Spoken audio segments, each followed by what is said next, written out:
Coucou les amis, je me trouve à l'entrée de Jérusalem pour vous dire un petit mot avant la fête de Pessah, cette belle fête qui va tous nous réunir ce soir autour de la table du Seder. Et ce soir nous allons tous chanter un piout qui est assez surprenant, ce piout que tout le monde connaît qui s'appelle Dayenu. Cela nous aurait suffi.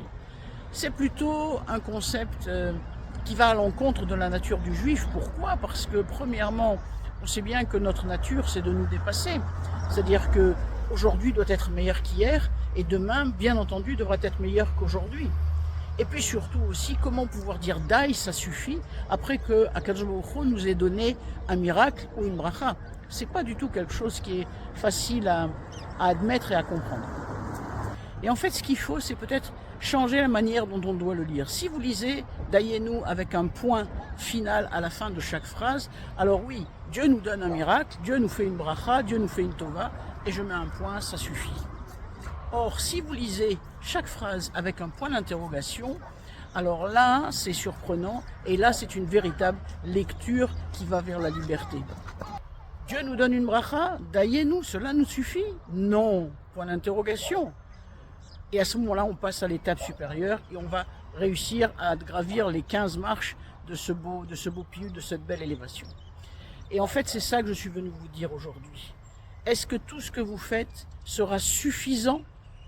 Est-ce que tout ce que nous faisons, nous, au Keren Laïdidout, sera suffisant pour vous aider? Eh bien non. Chaque jour, après une journée de travail, sachez que chaque collaborateur du Keren Laïdidout se pose la question de Dayenu. Ça suffit aujourd'hui, ma mission est terminée, Dayenu, ça suffit?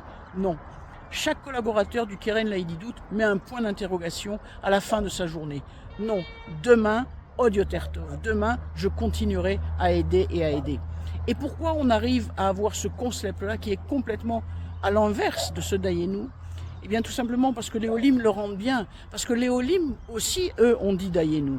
Regardez, nous avons eu le Corona et les Olim continuent à venir. Nous avons eu la guerre en Ukraine et les Olim ont continué à venir. Nous avons eu la tragédie du 7 octobre et les Olim se sont engagés et ont continué à venir. Et là, pendant la guerre, les Olim arrivent jour après jour. Jour après jour. Les Olim ne disent pas Dayenu avec un point final, mais Dayenu, cela nous suffit? Non, rien ne nous suffit. Parce que nous devons être présents sur cette terre, enfin libres. Voilà les amis. Pessah Kasher Vesamea et qu'on n'entende que des bonnes nouvelles. À bientôt.